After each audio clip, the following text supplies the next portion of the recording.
Shalom, selamat malam Bapak, Ibu, dan seluruh anggota PKLU yang terkasih di dalam Yesus Kristus Tuhan kita.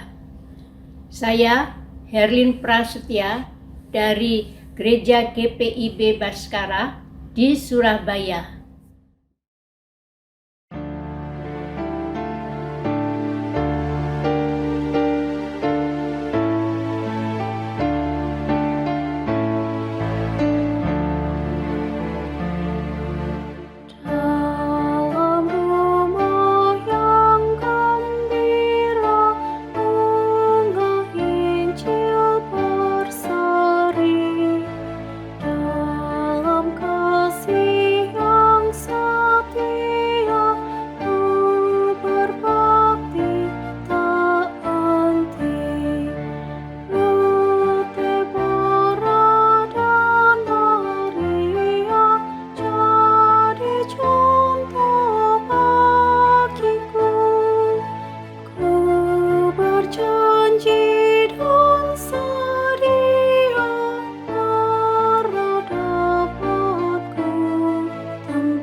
Sebelum kita membaca firman Tuhan, mari kita satu dalam doa.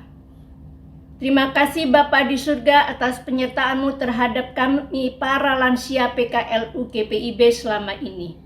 Dan pada malam ini, kami mohon bimbingan Roh Kudus-Mu agar kami dapat mengerti dan memahami firman-Mu yang akan kami baca dan renungkan bersama. Dalam nama Tuhan Yesus Kristus kami berdoa, amin. Bapak Ibu yang terkasih, mari kita baca bersama firman Tuhan yang terambil dari 2 Tawarikh 2 ayat 1-10. Demikian bunyinya. Persiapan-persiapan untuk mendirikan bait suci. Salomo memerintahkan untuk mendirikan suatu rumah bagi nama Tuhan dan suatu istana kerajaan bagi dirinya sendiri. Dan Salomo mengerahkan 70.000 kuli, 80.000 tukang pahat di pegunungan, dan 3.600 mandur untuk mengawasi mereka.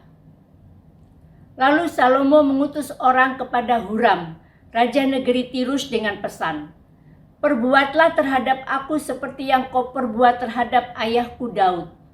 Ketika engkau mengirim kayu aras kepadanya, sehingga ia dapat mendirikan baginya suatu istana untuk tinggal di situ. Ketahuilah, aku hendak mendirikan sebuah rumah bagi nama Tuhan, Allahku, untuk menguduskannya bagi Dia, supaya di hadapannya dibakar ukupan dari wangi-wangian, tetap diatur roti sajian dan dipersembahkan korban bakaran pada waktu pagi dan pada waktu petang, pada hari-hari Sabat dan bulan-bulan baru, dan pada perayaan-perayaan yang ditetapkan Tuhan, Allah kami. Sebab semuanya itu adalah kewajiban orang Israel untuk selama-lamanya. Dan rumah yang hendak kudirikan itu harus besar, sebab Allah kami lebih besar dari segala Allah. Tetapi siapa yang mampu mendirikan suatu rumah bagi Dia, sedangkan langit, bahkan langit yang mengatasi segala langit pun tidak dapat memuat Dia? Dan siapa aku ini, sehingga aku hendak mendirikan suatu rumah bagi Dia, kecuali sebagai tempat membakar korban di hadapannya? Maka sekarang, kirimlah kepadaku seorang yang ahli mengerjakan emas, perak, tembaga, besi, kain ungu muda, kain kirmisi, kain ungu tua, dan yang juga pandai membuat ukiran untuk membantu para ahli yang ada padaku di Yehuda dan di Yerusalem yang telah ditunjuk ayahku Daud. Kirim juga kepadaku kayu aras, sanobar, dan cendana dari gunung Libanon, sebab aku tahu bahwa hamba-hambamu pandai menebang pohon dari Libanon. Dalam pada itu, hamba-hambaku akan membantu hamba-hambamu untuk menyediakan bagiku sejumlah besar kayu, sebab rumah yang hendak kudirikan harus besar dan mentakjubkan. Dan untuk tukang-tukang yang menebang pohon kuberikan gandum 20.000 kor, jelai 20.000 kor, anggur 20.000 bat, dan minyak 20.000 bat sebagai bahan makanan bagi hamba-hambamu itu. Bapak Ibu yang terkasih dalam Yesus Kristus, saya akan membacakan ulasan Sabda Bina Umat yang diberi judul Rumah Tuhan dalam Rumah Tangga. Ayat natsnya pada ayat 4a. Ketahuilah aku hendak mendirikan sebuah rumah bagi nama Tuhan Allahku. Seorang pegawai golongan 1 bersama istri dan 2 anaknya mengambil kredit rumah sederhana dari perusahaannya. Dia harus membayar cicilan selama 15 tahun sebesar 30% dari besar uang yang diterimanya setiap bulan di tahun pertama. Walaupun jumlah tersebut besar bagi pegawai tersebut, ia tetap bersikeras mengambil kredit bank. Tujuannya agar bersama keluarganya dia dapat membangun suatu kehidupan berkeluarga yang utuh dan berbakti kepada Tuhan dalam rumah tersebut. Rumah itu juga menjadi tempat mereka beribadah kepada Tuhan. Walaupun dalam perjalanan hidup mereka, sang istri meninggalkan keluarganya dengan alasannya sendiri. Namun bersama 2 anaknya, mereka bertahan dan diberkati. Ia tidak hanya melunasi kredit rumah dan memperluasnya, tetapi juga anak-anaknya berhasil dalam sekolah mereka. Salomo membangun rumah bagi Tuhan, mengandalkan imannya kepada Tuhan, bahwa pada masa Salomo rumah bagi Tuhannya bisa terbangun, bukan pada zaman Daud ayahnya, membuktikan Salomo adalah raja yang betul-betul berdaulat dalam arti memerintah dengan berkuasa penuh atas kerajaannya. Daud belum dapat melakukan hal itu karena ada perang berlarut-larut antara keluarga Saul dan keluarga Daud. Selama Daud memerintah di Hebron bagi Yehuda saja selama 7 tahun 6 bulan, menetapkan Salomo yang akan membangunnya. Membangun rumah, tempat kediaman yang damai, sama halnya dengan membangun rumah bagi Tuhan. Pada masa pandemi seperti sekarang, dan ketika ibadah bisa dilangsungkan secara online, Tuhan hadir dalam rumah-rumah kita. Rumah kita adalah rumah yang juga disapa Tuhan. Karena itu, kehidupan berkeluarga yang damai adalah wujud rumah kita juga sebagai rumah Tuhan.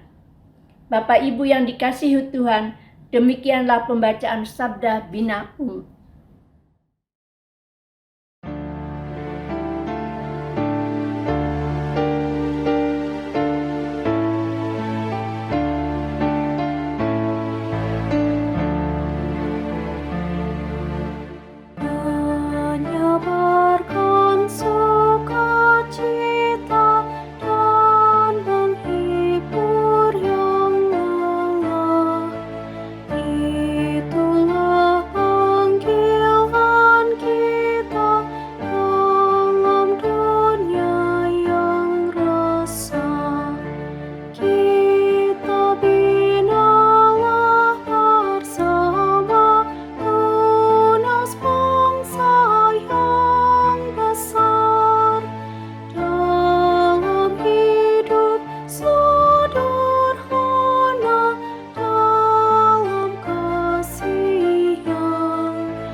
Mari kita berdoa.